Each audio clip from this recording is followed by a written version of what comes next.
వాకిలో నవ్వులా వచ్చా, అత్తింటి గడపలో యుద్ధమై నిలిచా.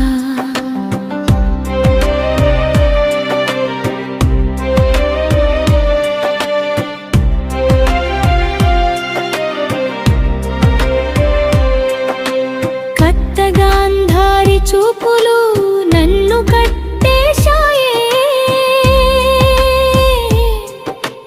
మామ దుర్యోధన కోపం గుండెలో గుచ్చేశాయే.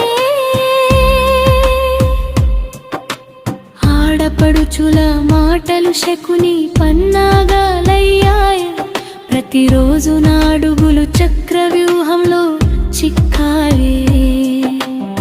భర్త భీష్ముడిలా మౌనంగా చూస్తున్నాడే, నిజం తెలిసినా